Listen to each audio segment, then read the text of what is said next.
I have been trying to decide whether to say this out loud for about 3 years now. I am 93 years old. And what I am about to tell you about marriage, about love, about staying is going to make some of you angry. Some of you are going to close this and go tell someone what this old woman said and how wrong she is. That is fine. I have been wrong before. But not about this.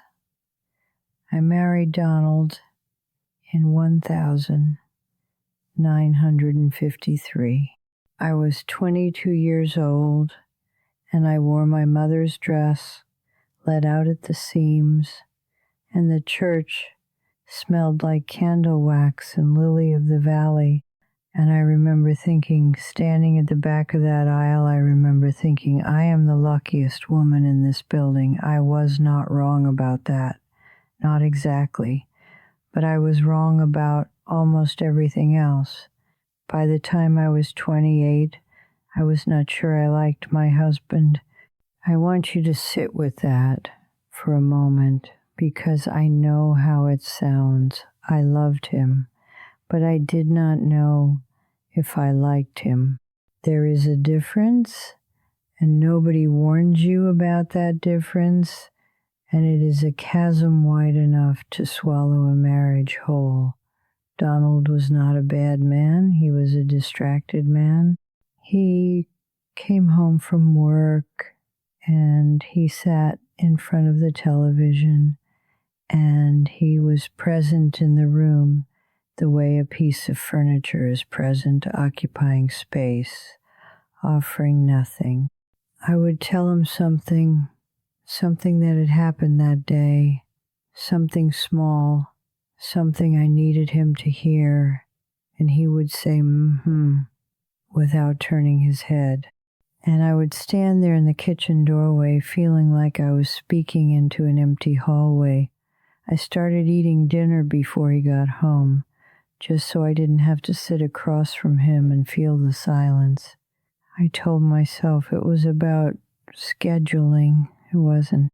The fight that almost ended us happened on a Wednesday in November. Our daughter Carol was 4 years old.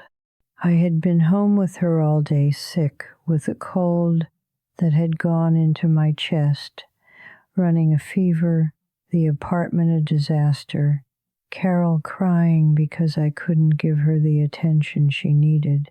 Donald came home at 6:30 and walked past the kitchen, walked past Carol on the floor, walked to the bedroom and closed the door. I stood in the kitchen for a long moment. Then I opened that bedroom door and I said things I'd been swallowing for 4 years. I told him I was invisible in my own marriage.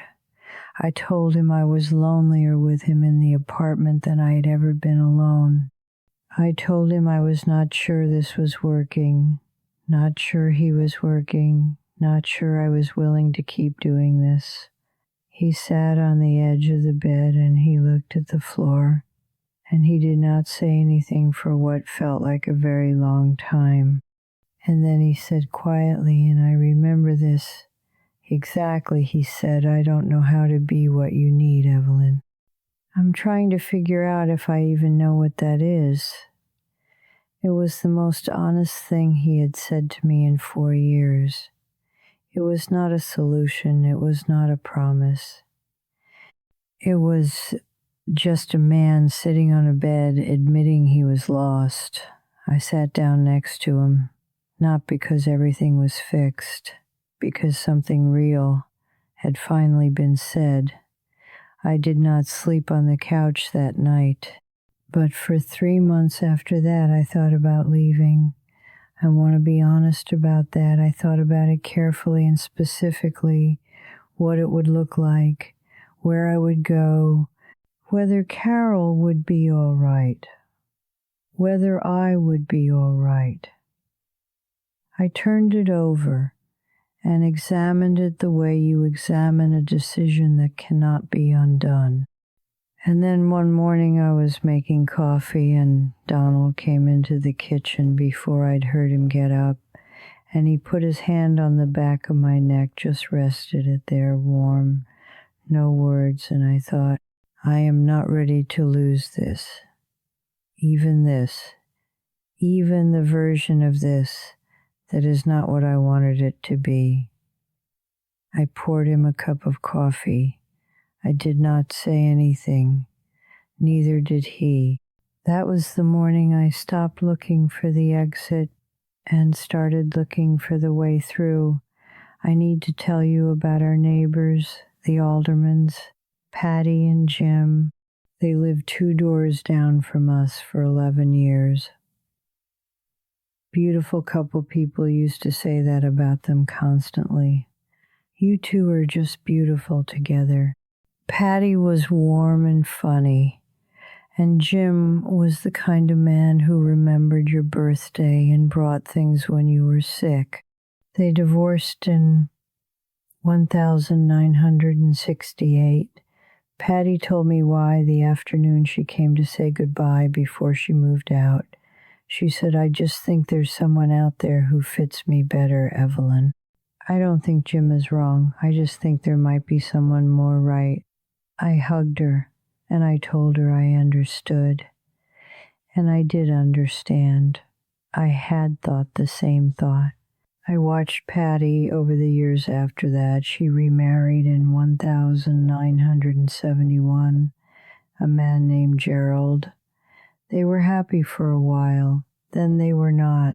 She told me once, years later, we had kept in touch. She said, the things that bothered me about Jim, I just found different versions of them in Gerald. Different shapes, same problem. She said it without bitterness, just observation. She was not a cautionary tale. Her life was full and she found her own way. But she said something to me before she passed in 2019 that I have thought about ever since. She said, I wonder sometimes what Jim and I would have looked like at 80. I think we might have been something. I think they might have been too. Donald lost his job in 1971. He was 43 years old, and the company he had worked for since he was 26 closed its doors in March and sent him home with 2 weeks of severance and a handshake. He did not tell me for 4 days. He drove to the library every morning. He sat there. He came home at the regular time. He ate dinner. He did not tell me. When he finally did on a Sunday over breakfast, not looking at me, I watched something move across his face that I had never seen there before. Not sadness. Shame. He was ashamed. This man who had quietly, steadily shown up to the same building for 17 years was ashamed that it had closed around him. I did not say, we'll be fine. I knew he did not want reassurance. I did not say, it's not your fault. He was not in a place to hear that. I said, tell me what you need from me right now. He thought about it for a long moment and he said, just don't look at me like I failed. So I didn't. For the 8 months it took him to find work again, 8 months of careful grocery lists and no new shoes and borrowing money once from my sister that we paid back the moment we could. I did not look at him like he had failed. Even on the days when I was scared, even on the days when I went into the bathroom and ran the tap so he wouldn't hear me crying. That was not a small thing. That was what the marriage asked of me that year, and I gave it. He found a position in October. The first paycheck, he took me to dinner at a restaurant, nicer than anything we usually did. He ordered wine. He reached across the table and held my hand, and he said, "I don't say this enough." He didn't finish the sentence. He didn't need to. I knew what he meant. I had always known. Donald died in 2014. He was 85. We had been married 61 years. In his last months, he could not always remember the name of the street we lived on. He could not always remember what year it was, but he knew me. Every single day, until the very last week, he knew me. The nurses told me that is not always how it goes. I knew I was fortunate. There was one evening near the end, he was in the hospital bed they had brought into the living room, and I was sitting next to him, and we had the television on because the silence got too heavy sometimes. Some old film was playing, something in black and white, and I was not really watching it, just letting it fill the room. And at some point, Donald reached over slowly, with effort, and found my hand in my lap and held it. He did not say anything. He was looking at the ceiling. I looked at him for a long time. This man who had been distracted and sometimes distant and difficult and occasionally wonderful and once desperately ashamed on a Sunday morning over eggs. This man I had almost left. This man I had stayed for and then stopped thinking of it as staying and just thought of it as my life. I thought, 70 years of knowing someone, 70 years of being known. There is nothing else like it in the world. There is nothing that replaces it. Not freedom, not a fresh start, not someone who fits you better. Nothing. I'm not going to tell you to stay in something that is harming you. I am not talking about that, and I want to be clear. But if what you are feeling is the ordinary difficulty of two people trying to share a life, the silence that feels like distance, the differences that feel like incompatibility, the slow days, when you look at this person and think, is this it? Then I want you to hear what I am about to say. You are not in the wrong marriage. You are just in the middle of one. The middle is where most people leave. The middle is where it is hard and unsexy, and nothing feels the way the beginning felt, and you cannot yet see what the end will look like. The middle is where Patty left. The middle is where I almost left. The middle is also where Donald put his hand on the back of my neck on an ordinary morning, and where I decided, without drama, without a speech, over a cup of coffee, that I was not going anywhere.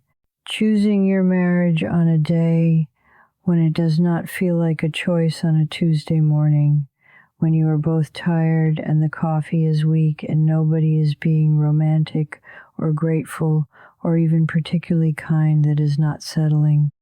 That is the whole thing. That is what it actually is. It does not look like the movies. It looks like a hospital bed in your living room and a hand reaching for yours in the dark and a black and white film neither of you is watching. It looks like everything.